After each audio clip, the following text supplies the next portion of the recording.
Thanks for joining me for Simple Faith. This week we're talking about the spiritual discipline of fasting.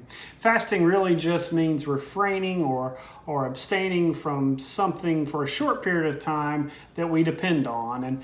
And we depend on a whole lot in our lives. And today I want to talk to you about fasting from food. That's the kind of fasting that we see most often in the Bible, and it's also probably what you think of when you hear the word fasting. Throughout the Bible, the people of God fasted as a spiritual practice, and they usually did so for three reasons. Number one, they fasted when they were in mourning.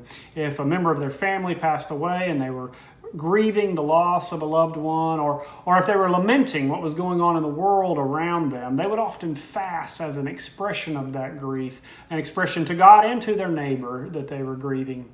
Secondly, it was also an expression of humility before God. The people of the Bible, just like we do now, often took God for granted, took the blessings and the providence of God for granted. And as a spiritual discipline, as an act of faith, people would often fast as a way of showing God they understood that they needed God, that they were limited human beings and truly needed God's providence to survive. And then thirdly, fasting was almost always paired with prayer.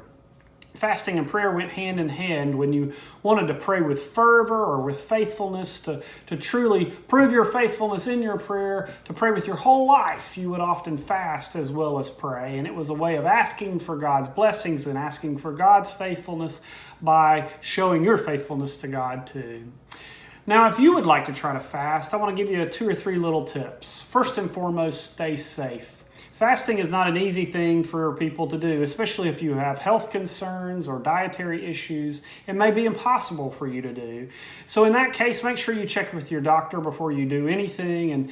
And also, if you need to, just instead of fasting from a whole meal, maybe just fast from your favorite food or something like that. Again, the point of this is not to put yourself into danger. The point of this is to remind us of how much we depend on God. And so you can do that just by abstaining from one type of food rather than all foods.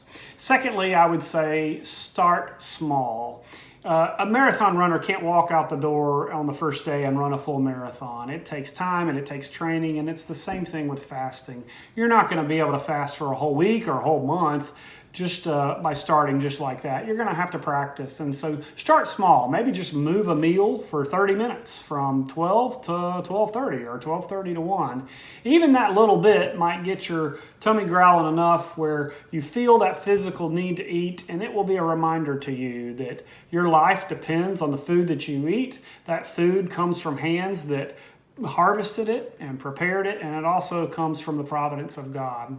And then finally, stay focused.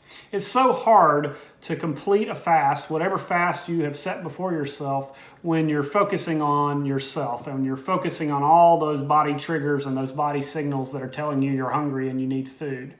What you need to focus on in those moments is all the people around you who are in need, all those people who don't have a choice, they're hungry all the time, or focus on God and focus on the providence of God. Maybe even pray in those moments when your stomach is growling.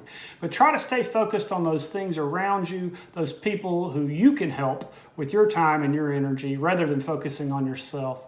And hopefully that will help you complete whatever fast you've set for yourself. So try that this week, try that in the days ahead, and join us tomorrow, and we'll talk about more ways that we can fast together.